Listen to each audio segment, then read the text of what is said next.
என்னங்க தட்டு நிறையா சோத்தை காட்டுறேன்னு பயப்படாதீங்க. நான் இப்போ என்ன பண்ண போகிறேன் அப்படின்னாக்கா, நம்ம வீட்டில் வந்து எக் ரைஸ் தாங்க பண்ண போகிறோம் நைட்டில். பாருங்கள், வேறு என்னென்ன இருக்குதுன்னு பார்க்கலாமா? வாங்க. கொஞ்சமாக வந்து கிழங்கா மீன் வந்து வறுவலுக்கும் 2 விதமான மசாலா போட்டு வச்சுருக்கேன். அப்புறம் வந்து கொஞ்சம் எறா மசாலா போட்டு வச்சுருக்கேன். இதை வந்து இன்றைக்கி வந்து வறுக்க போகிறேன். இது இல்லாமல் கொஞ்சம் ஒயிட் ரைஸு, கொஞ்சமாக ரசம், அவ்வளோதாங்க. இப்போ இன்னும் கொஞ்சம் நேரத்தில் வந்து நம்ம எக் ரைஸ் செய்ய போகலாம். வாங்க. நமக்கு இப்போ 2 முட்டை போதும். அதுக்கு முன்னாடி நம்ம இப்போ கடாயை பற்ற வச்சுக்கலாம்.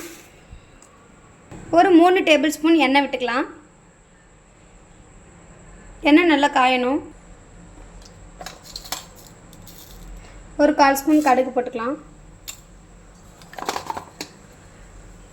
கொஞ்சமாக பெருஞ்சீரகம்,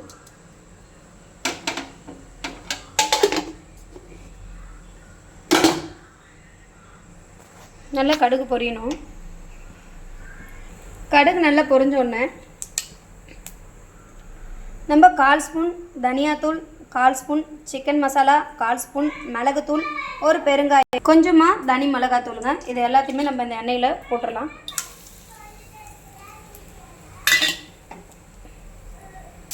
இன்னும் ஒரு 2 வெங்காயத்தை பொடி பொடியாக நறுக்கி போட்டுக்கலாம்.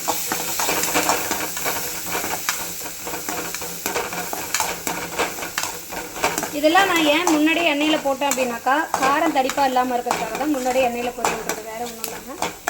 இப்போ இது கூட ஒரு 1/2 பச்சை மிளகாய் போட்டுக்கிட்டால் போதும். வெங்காயத்தை நல்லா வதக்கணும். பச்சை மிளகாவும் நல்லா எண்ணெயில் வெந்திருக்கணும். அப்போ தான் நமக்கு வந்து காரம் தெரியாது.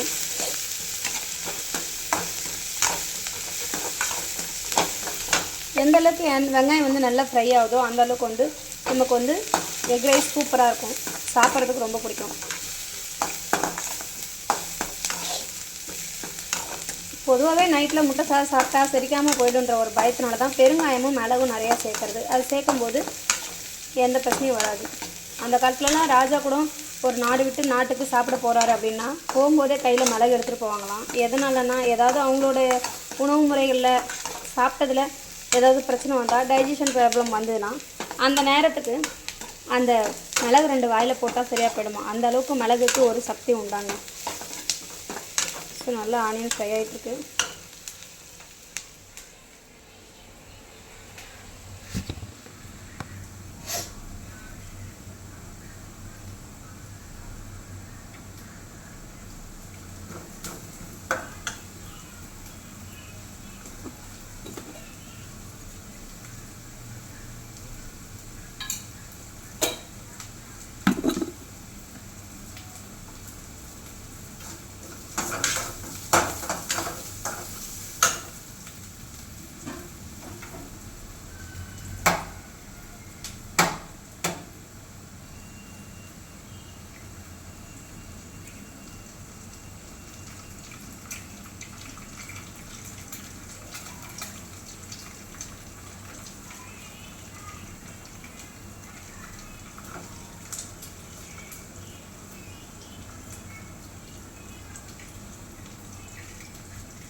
ஃப்ரை ஆகிடுச்சு.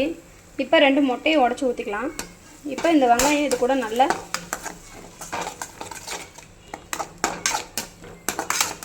முட்டை பொடி மாஸ் மாதிரி வரணும். நம்ம தேவையான அளவு உப்பு சேர்த்துக்கலாம்.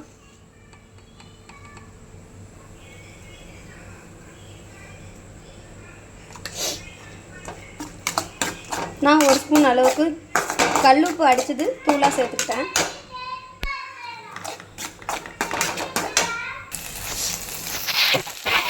இப்போ வந்து முட்டை பொடி மாஸ் மாதிரி நல்லாவே வந்து முட்டை வந்து வெந்திருக்கு.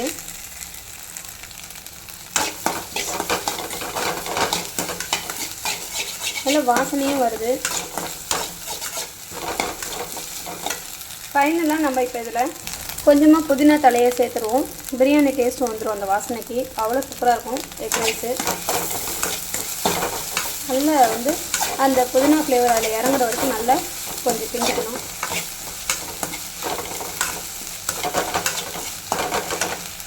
இப்போ வடித்து வச்ச சாதத்தை நம்ம அந்த கடாயில் போட்டுடலாம்.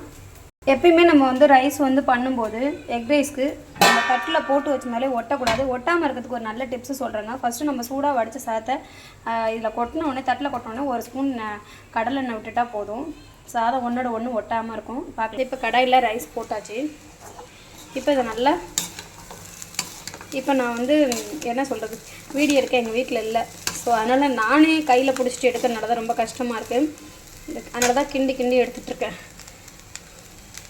அவ்வளோதாங்க, முட்டை சாதம் சூப்பராக ரெடி ஆகிடுச்சு. இப்போ நம்ம வந்து மிளகுத்தூள் லாஸ்ட்டாக போட்டு இறக்குனாதாங்க அந்த எக் ரைஸ்க்கே ஒரு தனி டேஸ்ட்டுங்க. நம்ம தேவையான அளவு காரம் சேர்த்துக்கலாம். அவ்வளோதாங்க. நீங்களும் இதே மாதிரி வீட்டில் ட்ரை பண்ணிங்கன்னா தயவுசெய்து எப்படி இருக்குன்னு சொல்லுங்கள். இதை நல்லா ஒரு 2 கிண்டு கிண்டி நம்ம ஸ்டவ் ஆஃப் பண்ணிக்கலாம். இப்போ எக் ரைஸ்க்கு காம்பினேஷனாக தொட்டு சாப்பிட்ற மாதிரி இப்போ நம்ம என்ன பண்ண போகிறோம் அப்படின்னா, இங்கே பாருங்கள், இப்போ இந்த ப்ரான்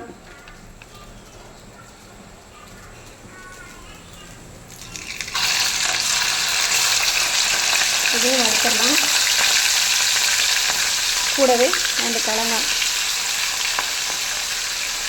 அப்புறம் என்னங்க, எக் ரைஸ் முடிஞ்சிருச்சு.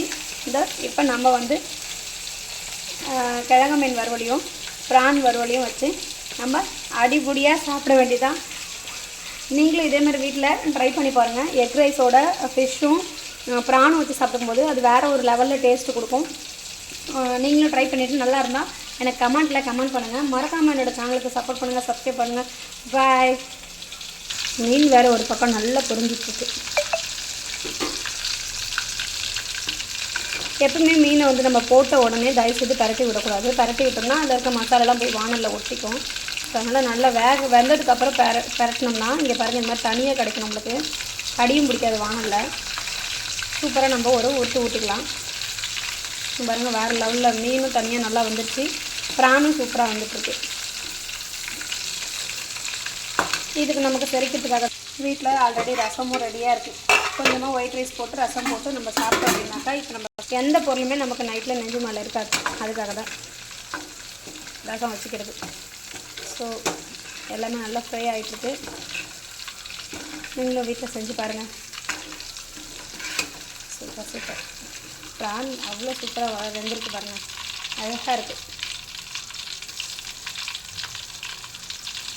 நல்லா ஃப்ரெஷ்ஷாக கிடச்சிச்சு இன்றைக்கி எங்களுக்கு ப்ரான். ஓகே ஃப்ரெண்ட்ஸ், பாய்.